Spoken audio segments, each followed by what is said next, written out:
Hello दोस्तों, आज class 12 का ह्यूमन हेल्थ एंड डिजीज में टाइप्स ऑफ इम्यूनिटी को कंप्लीट करेंगे। फर्स्ट वीडियो में हमने कंप्लीट इनेट इम्यूनिटी को देखा था। इस वीडियो में कंप्लीट एडप्टिव इम्यूनिटी को देखेंगे। और मैं शुरू करने से पहले थोड़ा ये बता दूं कि आप चीज़ों को रटने के बजाय अगर आप उसको विजुअलाइज करोगे तो ये ज़्यादा आपके लिए बेनिफिशियल होगा। अब आप कैसे विजुअलाइज करोगे, ये बहुत इजी है। जैसे जैसे मैं आपको बताऊंगा आप बस उसे कनेक्ट करिएगा ये सारी चीज़ों को कि हमारे बॉडी में हो रहा है या फिर हमारे इन्वायरमेंट में हो रहा है। ये बाहर का कोई यूनिवर्स में नहीं हो रहा है, ये हमारे इन्वायरमेंट में हो रहा है, पृथ्वी पे हो रहा है। तो आप इसे रिलेट बहुत अच्छे से कर सकोगे। तो चलिए शुरू करते हैं। तो शुरू करने से पहले इम्यूनिटी का जो बेसिक होता है आज उसको भी अच्छे से देखेंगे। तो हेमेटोपोएसिस ये एक टर्म है, इसका मतलब होता क्या है? इसका मतलब होता है production of different blood cell. इसका मतलब होता है production of different blood cell. Blood cell जो आप देख रहे होगे ये स्लाइड में आप देख रहे होगे, यहाँ पे आरबीसी है, नीचे में डब्ल्यूबीसी है। तो इसका जो प्रोडक्शन होता है इसी को हेमेटोपोएसिस कहते हैं। लेकिन यहाँ पे क्वेश्चन क्या पूछता है पता है कि अगर आप फीटस में हो तो वहाँ पे आपका हेमेटोपोएसिस कहाँ हो रहा होगा, या आप थोड़ा सा बड़ा होगे, डिलीवरी होगा, इन्फेंट में आपका कहाँ होगा। तो इन्फेंट में तो आप लोकेशन में क्वेश्चन आजकल पूछा जा रहा है कि हेमेटोपोएसिस जो ब्लड का जो फॉर्मेशन होता है वो कहाँ पे होता है। तो देखिए एम्ब्रियो में इसका फॉर्मेशन होता है ब्लड का योक सेक में, एम्ब्रियो में। थोड़ा सा आफ्टर 8 वीक के बाद जो होता है फीटस आ जाता है। फीटस में होता है लीवर और स्प्लीन में। ओके, तो ये हो गया। और ये फीटस के बाद जो डिलीवरी होगा मतलब बर्थ होगा, तो बर्थ के बाद जिसको इन्फेंट भी बोल सकते हैं, यहाँ से टिल डेथ कहाँ पे फॉर्मेशन होता है? बोन मैरो में। ओके, अब ये देखिए बोन मैरो को अभी इतना ही समझिए कि एक तरह का ये मल्टीपोटेंट स्टेम सेल होता है। हेमेटोपोएटिक स्टेम सेल है, ये किस तरह का होता है?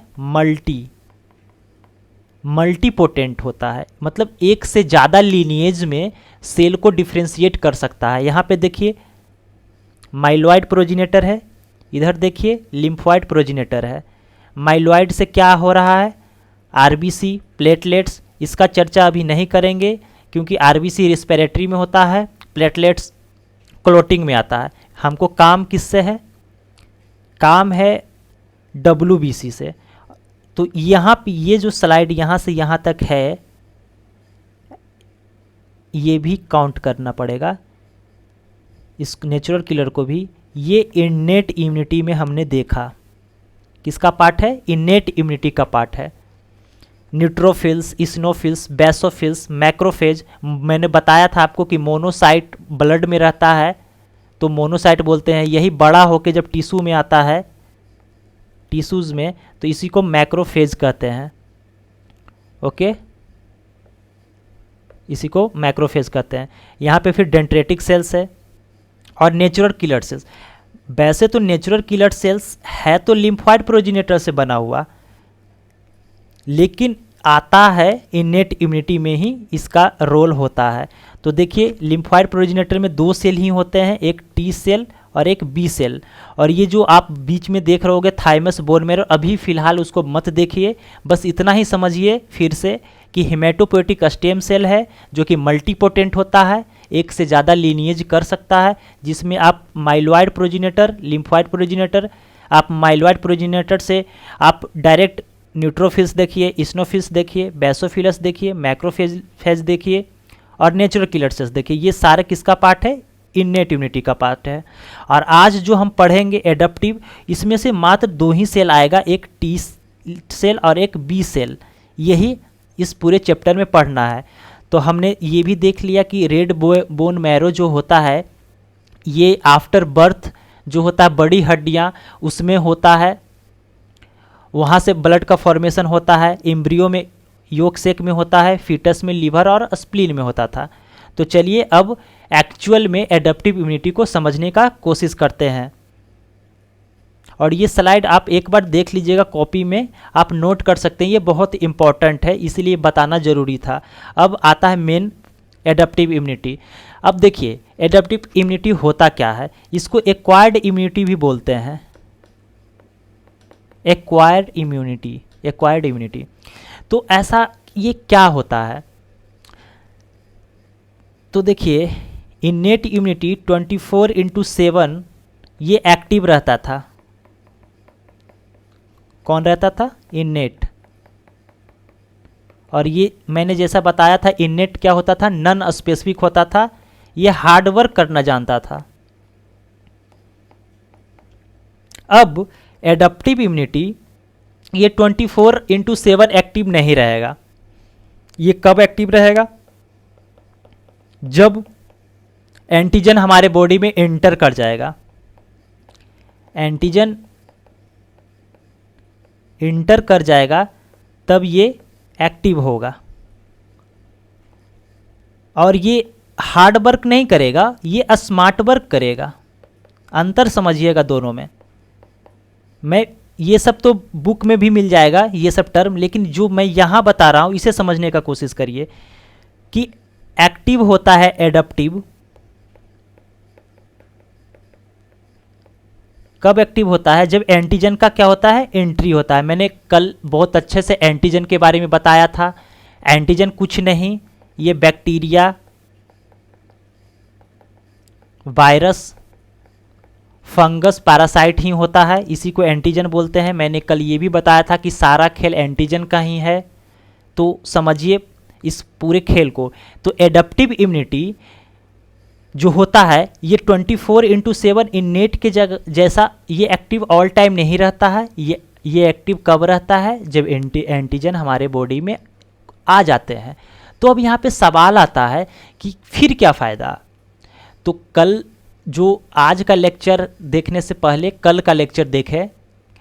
हमारे बॉडी में कोई भी तरह का पैथोजन या फॉरेन पार्टिकल जिसको मैंने कल एंटीजन नाम दिया था, वो इंटर करने से पहले फर्स्ट लाइन ऑफ डिफेंस जिसको फिजिकल बैरियर बोला था उसको इन्वेड करते हैं। चलो उसको भी क्रॉस कर लिए। फिर सेकेंड लाइन ऑफ डिफेंस जिसको फिजियोलॉजिकल बैरियर कहते हैं उसको भी पास कर लिए, जिसमें टीयर्स आते हैं, म्यूकस आता है। थर्ड लाइन ऑफ डिफेंस में सेलुलर बैरियर था जिसमें हमारा नेचुरल किलर सेल्स जो अभी मैंने यहाँ पे देखा, ये सारे जो है न्यूट्रोफिल्स, इस्नोफिलस, बेसोफिलस, ये सब सेलुलर बैरियर होते हैं। इसको भी क्रॉस करते हैं जब इन्फेक्टेड हो जाते हैं। तो इनेट इम्यूनिटी में ही कल मैंने बताया था साइटोकाइनिन बैरियर जो इन्फेक्टेड हो जाता है वो इंटरफेरोन रिलीज करता है।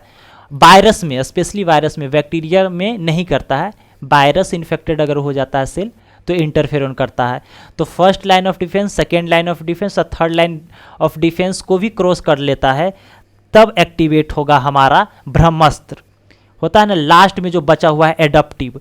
अगर ये भी फेल हो गया तो फिर कोई नहीं बॉडी को बचा सकता है। ये मान लीजिए एडेप्टिव अगर इम्यूनिटी फेल हो गया तो बॉडी को बचाना फिर भगवान के ही भरोसे हो जाएगा। तो ये एक्टिव नहीं रहता है, एंटीजन का एंट्री होता है तो होता है। और ये यहाँ पे मैंने एक वर्ड लिखा है स्मार्ट वर्क, और यहाँ पे हार्ड वर्क। हार्ड वर्क कौन करता है? इनेट। क्यों करता था? क्योंकि मैंने वहाँ पे बताया था कि इनेट जो इम्यूनिटी है वो नॉन स्पेसिफिक रहता था। उसको मतलब नहीं था कि बैक्टीरिया है, वायरस है या कोई भी तरह का एंटीजन आया, वो सबको एक ही जैसा काम करता था। लेकिन यहाँ पे आता है स्मार्ट वर्क। स्मार्ट वर्क क्यों होता है? तो देखिए यहाँ पे कोई बैक्टीरिया है, ये एंट्री किया बॉडी में, और जब भी देखिए एडेप्टिव इम्यूनिटी का बात हो रहा होगा ना तो इनेट को क्रॉस करके आया होगा, ठीक है। तो ये बैक्टीरिया आ गया तो इसके ऊपर जो एंटीजन होगा ये इसको कौन पहचानेगा? हमारा एडेप्टिव पहचानेगा। इस एंटीजन को हमारा एडेप्टिव पहचानेगा। इसके बाद पहचानने के बाद ना सिर्फ इसको किल करेगा, ना कि इसको किल करेगा, बल्कि इसका एक फ़ोटो कॉपी बना के अपने पास रख लेगा, जिसको मेमोरी बोलते हैं। फ़ोटो कॉपी बना के रख लेगा। अब फ़ोटो कॉपी मेमोरी क्यों ज़रूरी है? अब सेम बैक्टीरिया, ये bacteria same bacteria second time inter करेगा, तो जो वो ये फोटो कॉपी बना के रखा था मेमोरी, इसको पूरा हार्डवर्क करने का ज़रूरत नहीं पड़ेगा। ये जो मेमोरी बना है तो इसको पहले से फीड है। अच्छा ये बैक्टीरिया आया है, अच्छा पहली बार मारने में तो ये हथियार लगा था, तो ये डायरेक्ट अपने सेल को बोल देगा कि इतना लोड मत लो, ये दोबारा आया है, मुझे पता है इसको कैसे मारना है। तो ये स्मार्ट तरीका से इसको क्या करेगा, किल करेगा।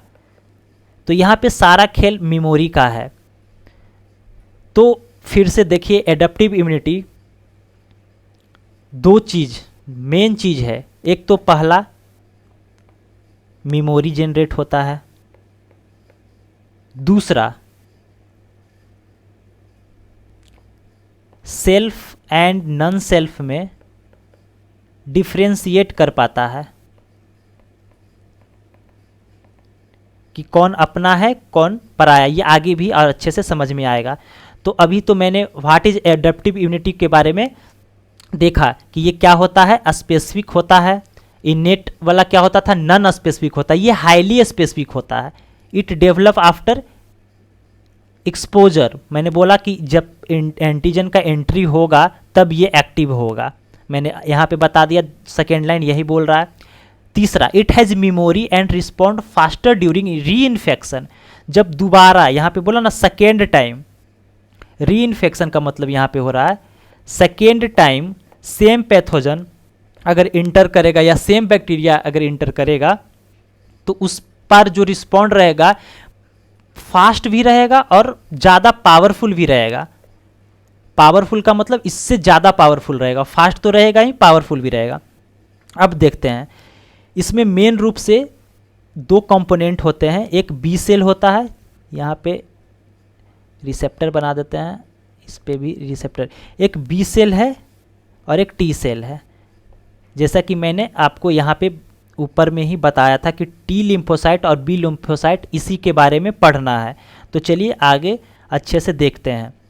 तो इसका जो मेन कंपोनेंट होता है ये बी सेल, ये प्रोड्यूस करता है एंटीबॉडीज को, और टी सेल डिस्ट्रॉय करता है इन्फेक्टेड सेल्स को। और ये एंटीबॉडी का काम क्या होता है, ये न्यूट्रलाइज करता है पैथोजन को। अब आगे चलिए देखते हैं, अगला स्लाइड में अच्छे से डिटेल में पढ़ते हैं कि बी सेल कैसे काम करता है। तो यहाँ समझिए अच्छा से, देखिए यहाँ पे इनेट में कौन कौन सेल था। यहाँ पे नेचुरल किलर था, मैक्रोफेज था, न्यूट्रोफिल्स था, और कौन था, बेसोफिलस था,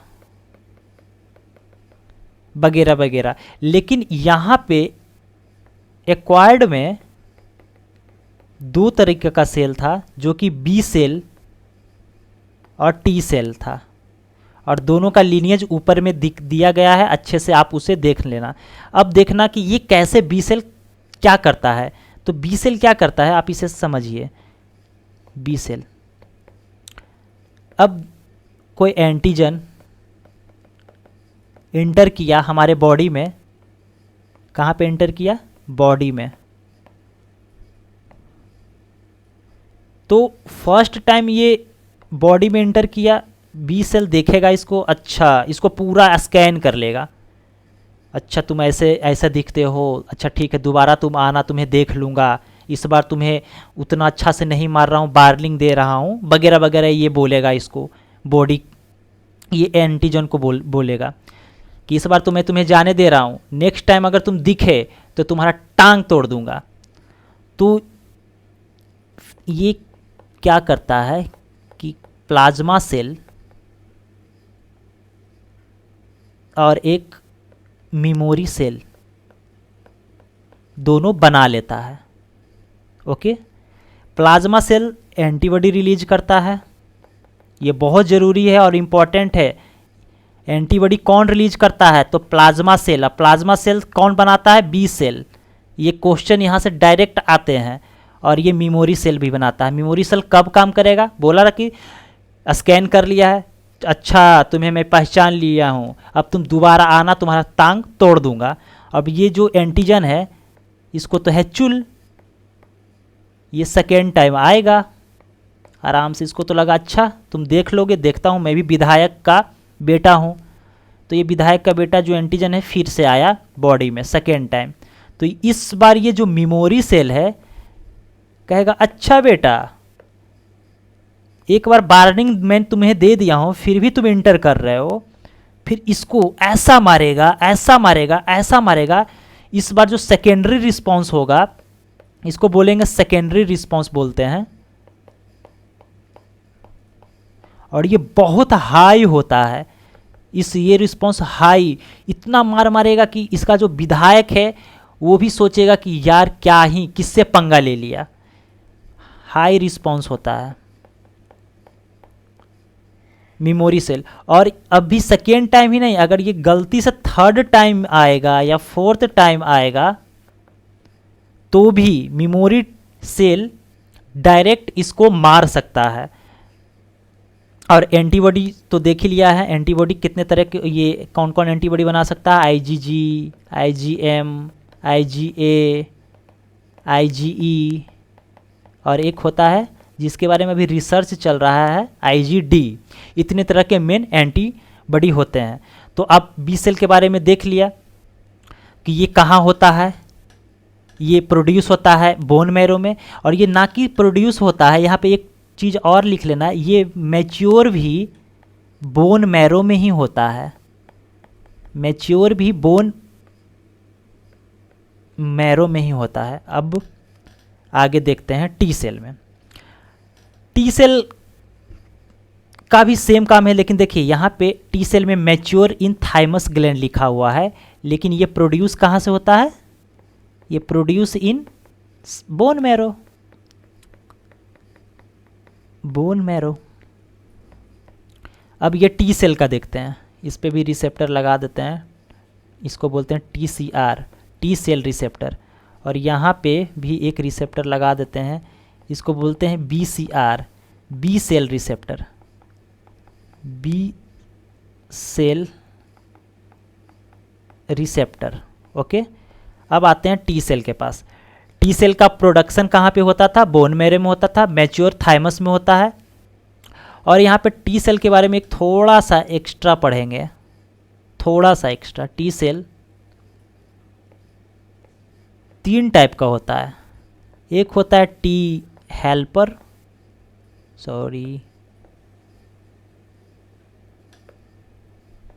T helper, T cytotoxic, T regulatory. Okay, इसको टी किलर भी बोलते हैं। और ये टी हेल्पर और ये टी रेगुलेटरी होता है। ठीक है, ये 3 टाइप अभी ध्यान में रखना। अगर ये नहीं भी रखोगे, ये दोनों तो हमेशा ध्यान में रखना कि टी सेल्स टी हेल्पर और टी साइटोटॉक्सिक होते हैं। ये कैसे मारता है? एंटीजन आया बॉडी में, इसको टी सेल इसको भी स्कैन किया, ये भी मेमोरी बनाया, और ये क्या किया? टी साइटोटॉक्सिक से किल किया। ये एंटीबॉडी नहीं बनाया लेकिन मेमोरी बनाया। अंतर समझना, टी सेल और बी सेल में अंतर समझना। यहाँ पे इसने एंटीबॉडी बनाया कौन? बी सेल, और मेमोरी तो बनाया ही बनाया। तो लेकिन देखो यहाँ पे टी सेल और बी सेल दोनों मेमोरी बना रहा है, तो इसीलिए टी सेल और बी सेल दोनों मेमोरी बना रहा है। इसीलिए जो हम एडेप्टिव इम्यूनिटी पढ़ते हैं तो मेन इसका मेमोरी प्रोडक्शन का ही ज़्यादा हाईलाइट रहता है कि एडेप्टिव इम्यूनिटी में री इन्फेक्शन अगर कोई एंटीजन का हो रहा है तो इसे मारने का काम मेमोरी के बेसिस पे करता है दोनों, बी सेल और टी सेल। इसीलिए एक कॉमन चीज़ लिख लेना कि दोनों में कॉमन बी सेल और टी सेल में कॉमन अगर कोई एक चीज़ है, ऐसे तो है बहुत सारा, लेकिन अभी इस लेवल पे देख लेना कि मेमोरी का प्रोडक्शन दोनों करता है, मेमोरी सेल बस। और अंतर तो देख ही लो कि बी सेल जो होता है ये एंटीबॉडी बनाता है, बी सेल क्या करता है, एंटीबॉडी बनाता है, और टी सेल क्या करता है, टी साइटोटॉक्सिक से किल कर देता है, बस इतना ही।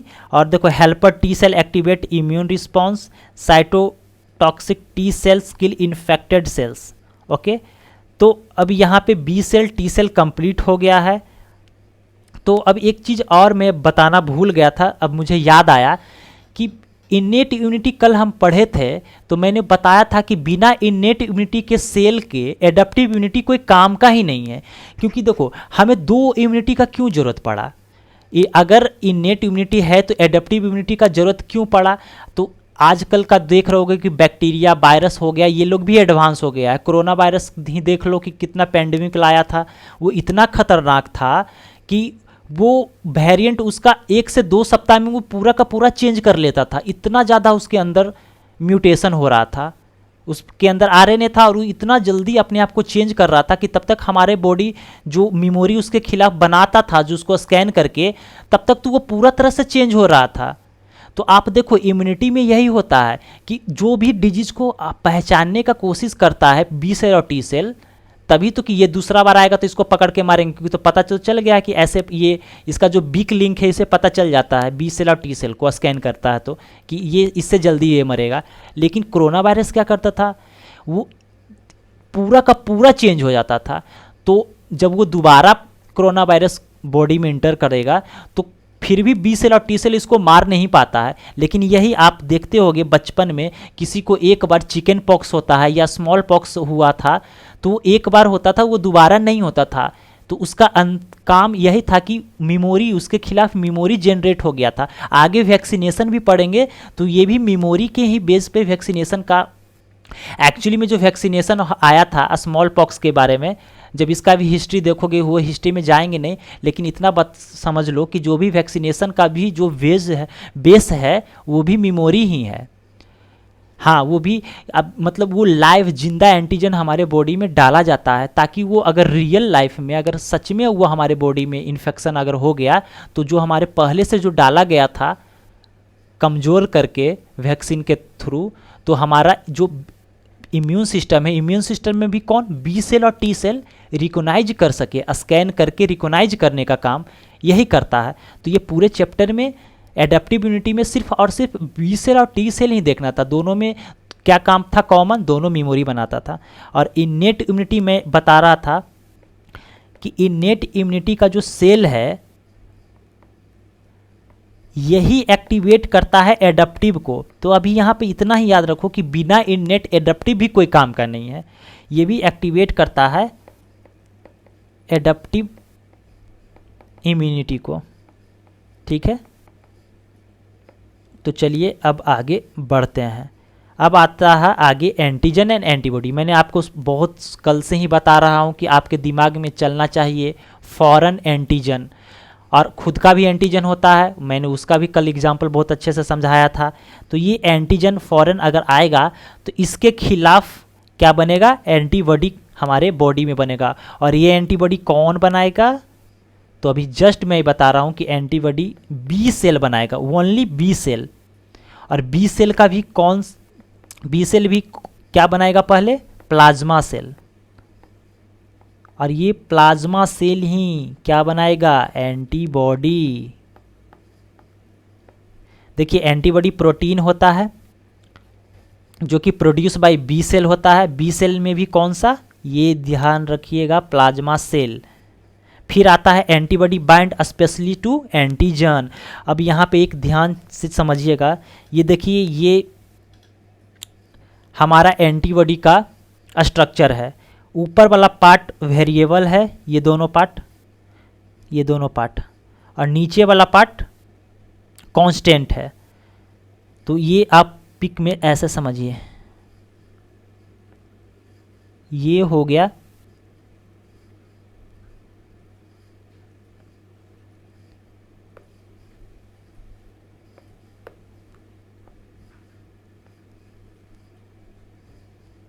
ये लाइट चेन हो गया और ये हैवी चेन हो गया।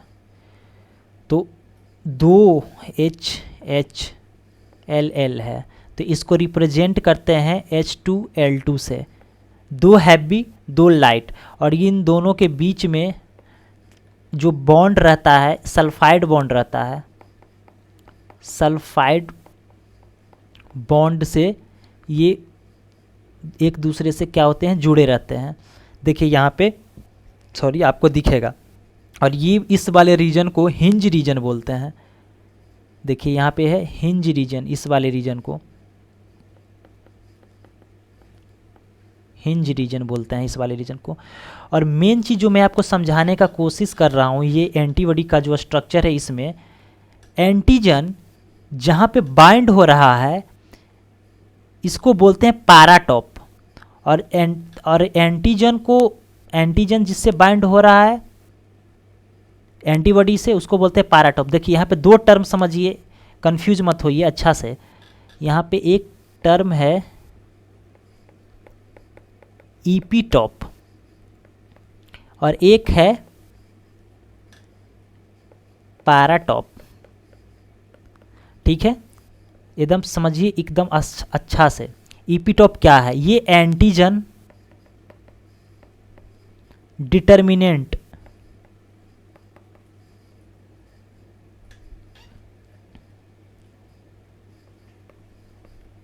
साइट है, और पैराटॉप क्या है, ईपीटॉप बाइंडिंग साइट। यह है पैराटॉप, यह है ईपीटॉप। तो अब इसे एक अच्छा से देखिए, यहाँ पे मैं आपको समझा रहा हूँ कि ये बैक्टीरिया है, इसका फ्लैजेला हो गया, ये बैक्टीरिया है। अब ये देखिए इस बैक्टीरिया के ऊपर ये कुछ तरह का इसका जो एंटीजन है, इस तरह का एंटीजन होगा, कोई इस तरह का होगा, कोई इस तरह का होगा। तो ये सब जो है ये सब क्या है, ईपीटॉप है। ईपीटॉप कहाँ पे प्रेजेंट होता है, एंटीजन पे प्रेजेंट होता है, ये ईपीटॉप है, ईपीटॉप है। ये ध्यान रखिएगा, एंटीजन डिटर्मिनेंट साइट है। तो यहाँ पे जो एंटीजन होगा, यहाँ पे देखिए एंटीजन जो था इसका वेरिएबल रीजन में से जब जुड़ा, ये जब जुड़ा इससे एंटीबॉडी से, और पैराटॉप किसका पार्ट है, पैराटॉप पार्ट होता है एंटीबॉडी का। और ये जिस तरह से एक दूसरे से जुड़ता है इसको बोलते हैं लॉक एंड की, ताला और चाबी। जिस तरह से लॉक एंड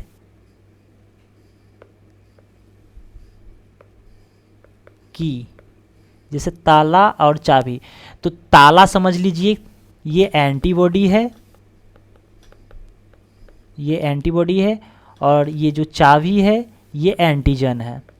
लेकिन यहाँ पे क्वेश्चन आता है कि एंटीजन का कौन सा पार्ट एंटीबॉडी से जुड़ता है, तो उसका आंसर होता है ईपीटॉप, ईपीटॉप। अब पैराटॉप क्या होता है, antigen binding site, epitope binding site को पैराटॉप कहते हैं। जिस जगह से, जैसे ये वाला पार्ट से जुड़ा एंटीजन एंटीबॉडी से, अब यहाँ पे एंटीबॉडी, सॉरी यहाँ समझाते हैं, यहाँ पे एंटीबॉडीज आया और इससे जुड़ा, तो इसको ही बोलते हैं, इसको बोलते हैं पैराटॉप, ठीक है। तो अभी फ़िलहाल इतना ही समझो, दोनों तरह का लाइट चेन होते हैं, हैवी चेन होते हैं, डाइसल्फाइड बॉन्ड से कनेक्टेड होते हैं। तो इतना समझना, इसको रिप्रेजेंट करते हैं H2L2 से रिप्रेजेंट करते हैं। अब आता है मेमोरी सेल। अब यहाँ पे नीट में तो बहुत क्वेश्चन इससे आता है, और इस जो अभी तक मैंने पढ़ाया उसका एक तरह का समरी है यहाँ पे। अब देखिए मेमोरी सेल क्या होता है। Memory B and T cell remain after infection.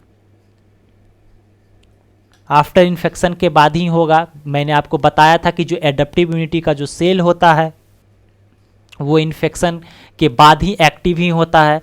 तो जब एक्टिव ही होता है तो बाद में इन्फेक्शन के बाद ही क्या होगा, मेमोरी बनेगा। प्रोवाइड लॉन्ग टर्म प्रोटेक्शन देगा। Vaccine work by creating memory. और ये वैक्सीनेशन का जो अभी आगे मैं पढ़ाऊंगा ये भी किस पे था, मैं ये भी बता चुका था, ये भी मेमोरी पे वर्क करता है। अब ये दोनों ग्राफ को अच्छे से समझिए। यहाँ पे देखिए, यहाँ पे ए एंटीजन आया शुरू में, तो देखिए यहाँ पे प्राइमरी जब इम्यून रिस्पॉन्स हुआ, यहाँ पे जब प्राइमरी इम्यून रिस्पॉन्स जब हो रहा था तो देखिए एंटीबॉडी का कंसंट्रेशन है। यहाँ पे एंटीबॉडी कौन बनाएगा, बी सेल, बी में भी कौन सा, प्लाज्मा। तो इसका मतलब पहला जब एंटीबॉडी इंटर किया तो देखिए प्राइमरी इम्यून रिस्पॉन्स होता है, तो देखो यहाँ पे, और यही जब सेकेंड इनकाउंटर होता है तो कितना हाई होता है, तुरंत फास्ट भी होता है, मोर रैपिड एंड इंटेंस हो रहा है इसके तुलना में, प्राइमरी के तुलना में सेकेंड टाइम वाला। तो यहाँ पे ध्यान देना है इसी को। और यही जब, और फिर यहाँ पे देखो बी एंटीजन दोबारा तरह का, ये तो ए एंटीजन था, और यही सेम जब सेकेंड टाइम आया तो इसका रैपिड था। अब ये अलग टाइप का एंटीजन आ रहा है, तो इसमें भी पहले इसको स्कैन कर रहा है, अच्छा तुम ये हो, अच्छा तुम विधायक के बेटे हो, अच्छा ठीक है तुम दोबारा आओ तो तुमको मैं बताता हूँ, चमका दूंगा। तो इसमें थोड़ा सा देखो इसका जो ग्राफ है थोड़ा नीचे है, मतलब इससे पता चलता है पहले बॉडी स्कैन करता है, टाइम लेता है, लेकिन जैसे ही अगर ये सेकेंड बार आएगा, दूसरा बार आएगा या तीसरा बार आएगा तो बॉडी क्विक रिस्पॉन्स देगा, मोर रैपिड और इंटेंस भी देगा, जल्दी भी देगा और ज़ोरदार भी जवाब देगा जब दोबारा आएगा तो। ओके, और एक चीज़ और याद रख लेना, जब भी, हाँ, और इसी को सेकेंडरी जब एनामेस्टिक रिस्पॉन्स बोलते हैं, सेकेंडरी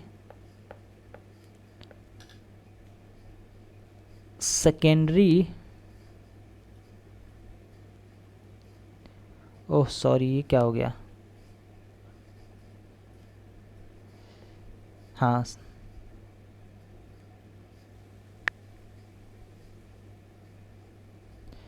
एक सेकेंड, कुछ गड़बड़ हो गया यार यहाँ पे।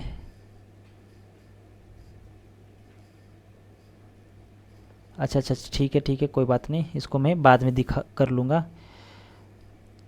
हाँ इतना ही समझिए कि जो एनामेस्टिक होता है, एनामेनेस्टिक जो होता है ये सेकेंडरी रिस्पॉन्स को बोलते हैं, ये टर्म याद रखिएगा। ओके, अब आता है इम्पोर्टेंस ऑफ एडेप्टिव इम्यूनिटी, पढ़ते हैं। ये प्रोटेक्ट करता है अगेंस्ट हार्मफुल माइक्रोब्स से, provide long lasting immunity, help करता है वैक्सीन मोर इफेक्टिव। अब देखो यहाँ पे कंप्लीट अब होने वाला है पूरा इम्यूनिटी, अब समझने का कोशिश करना। एडेप्टिव इम्यूनिटी ख़त्म हो जाएगा यहाँ पे, एडेप्टिव इम्यूनिटी। अब एडेप्टिव इम्यूनिटी को मैंने बताया, एडेप्टिव इम्यूनिटी में पूरा रोल चला था मेमोरी का। अब देखो यहाँ पे दो नया कंफ्यूज मत होना, एक्टिव इम्यूनिटी और पैसिव इम्यूनिटी, ये एडेप्टिव का ही टाइप्स हो गया, दो अलग अलग टाइप्स है, दो अलग अलग टाइप्स है, एडेप्टिव का ही टाइप्स है। आगे लास्ट में मैं इसको ओवरव्यू भी बता दूंगा आपको। तो एडेप्टिव इम्यूनिटी और पैसिव इम्यूनिटी का दो टाइप हो गया। इसमें भी देखना, एक एक्टिव में, इसमें देखना आप एक्टिव में एक होता है नेचुरल और एक होता है आर्टिफिशियल। अब जैसे हम लोग नेचुरल बीमार होते हैं, जैसे किसी को फ्लू होता है, अगर कोई छींकता है तो उसको भी मतलब कुछ दिन के बाद देखना कि वो भी छींकने लगता है, या किसी को अगर खांसी होता है तो जनरली देखते हो अगर वो खांस रहा है तो वो फैलता है, कम्युनिकेबल डिजीज होता है। ये इन्फेक्शन जो नेचुरल होता है ये इन्फेक्शन से होता है, ये एक्टिव इम्यूनिटी में आता है, ये एक्टिव का पार्ट होता है जो नेचुरल है। आर्टिफिशियल यहीं पे काम आता है वैक्सीन का, और ये भी किसके लिए दिया जाता है, मेमोरी के लिए दिया जाता है। अब देखो, अब समझो कि किसी को पोलियो वायरस था, पोलियो होता था, तो पोलियो वायरस वैक्सीन बचपन में सबको ड्रॉप के माध्यम से पड़ता था, पोलियो वैक्सीन। पोलियो वैक्सीन इसीलिए दिया जाता था कि वो बच्चा को कभी पोलियो वायरस ना हो, इसीलिए उसे दिया जाता था।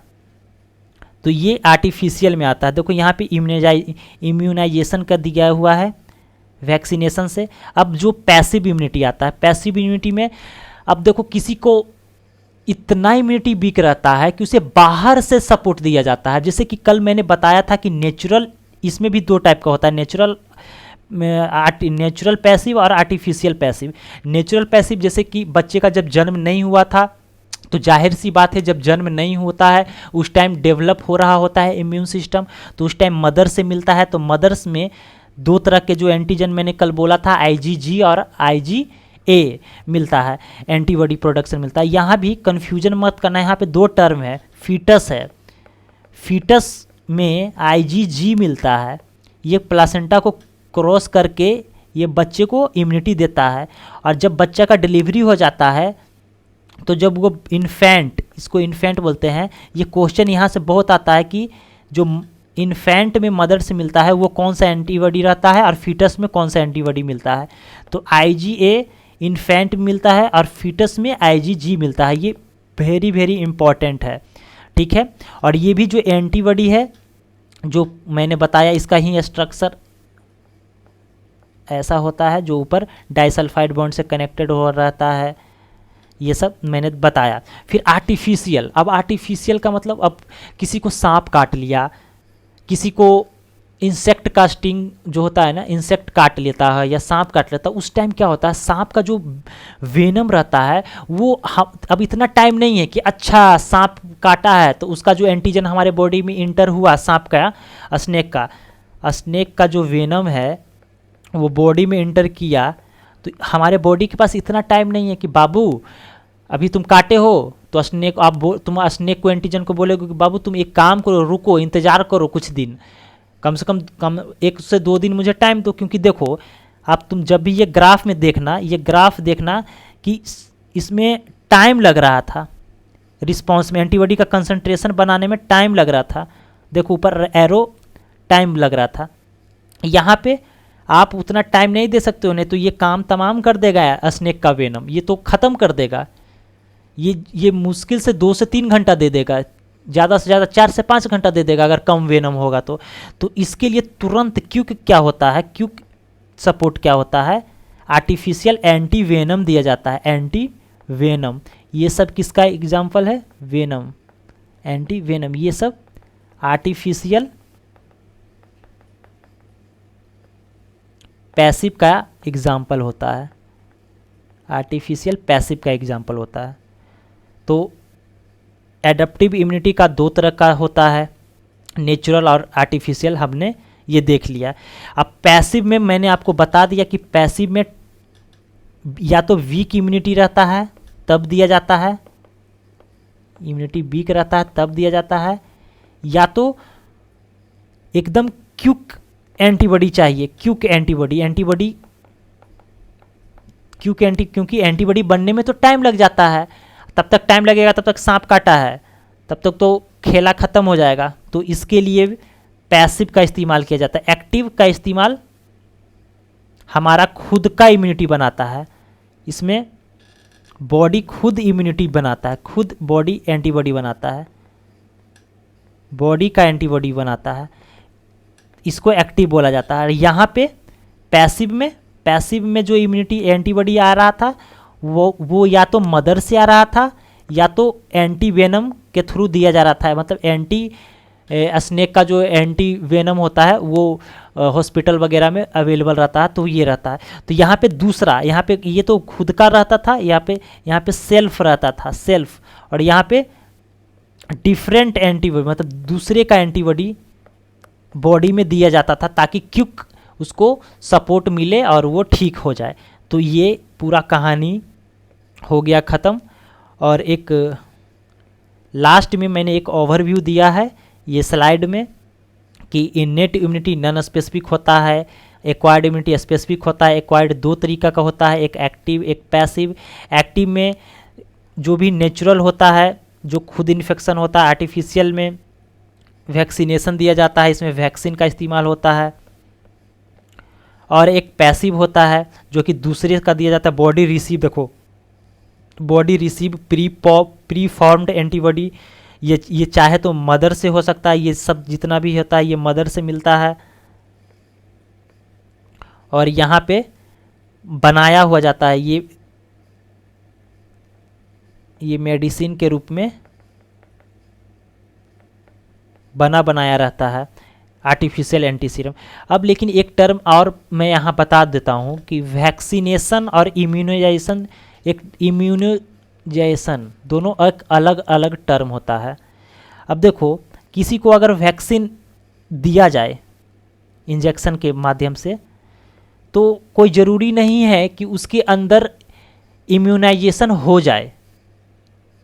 हाँ, कोई ज़रूरी नहीं है, तो हर बार वैक्सीन काम नहीं करता है, ये कोई ज़रूरी नहीं। किसी का अगर इम्यूनिटी बहुत वीक रहता है तो उसको कोई फ़र्क नहीं पड़ता, उसको हो सकता है, चांस है कि डिजीज हो जाए। इसका ऐसा नहीं है कि आप वैक्सीन दे दिया जाए पोलियो का तो उसको पोलियो नहीं होगा, ऐसा कोई ज़रूरी नहीं है। हो सकता है पोलियो उसको भी, लेकिन एक सेफ, मतलब बहुत काफ़ी हद तक रोका जाता है वैक्सीन को। और ये वैक्सीन भी किस सिद्धांत पे काम करता है? मेमोरी पे काम करता है। वैक्सीन हमारे बॉडी में इंजेक्ट करता है तो बी सेल आता है, टी सेल आता है, बोलता है कि बाबू मैं तुम्हें स्कैन करूँगा। स्कैन करके ये क्या बना लेते हैं? मेमोरी सेल्स बनाते हैं। और ये मेमोरी सेल्स जब इन फ्यूचर रियल में ये इन्फेक्शन होता है तो प्रोटेक्ट करते हैं। तो आपका ये इम्यूनिटी ख़त्म हो गया। आप ये स्लाइड को अच्छे से देखिएगा। और यहाँ पे देखिए, ये मैं ग्राफ भूल गया था बताना, मैं बता देता हूँ। जैसे यहाँ पे एंटीजन इंटर होता है तो सबसे पहले हमारे कौन सा इम्यूनिटी देखेगा? इन्नेट इम्यूनिटी पहले एकदम दीवार की तरह खड़ा रहेगा। देखो यहाँ पे इन्नेट इम्यूनिटी रहेगा। बाद में आए अगर इससे अगर बच जाओगे, अगर यहाँ तक एंटीजन पहुँच जाता है तब जाके एडेप्टिव इम्यूनिटी कमान संभालता है। और एडेप्टिव इम्यूनिटी का ये सारा फीचर्स होता है। स्लोली एक्टिवेट रहता है, स्पेसिफिक होता है, जबकि इन्नेट इम्यूनिटी नॉन स्पेसिफिक रहता है। जबकि इन्नेट इम्यूनिटी नॉन स्पेसिफिक रहता है। और ये स्लोली होता था एडेप्टिव, जबकि ये फास्ट रहता था। और ये लॉन्ग टाइम रहता है एडेप्टिव, तो ये शॉर्ट टाइम रहता है, शॉर्ट टाइम के लिए रहता था। कौन? Innate immunity. तो ये हो गया इन्नेट का बात, और ये हो गया एडेप्टिव का बात, ये हो गया इन्नेट इम्यूनिटी का बात। तो ये पूरा हो गया है कंप्लीट। और एक बार आप अच्छे से दोबारा लेक्चर को देखिएगा और अच्छे से समझने का कोशिश करिएगा। Thank you.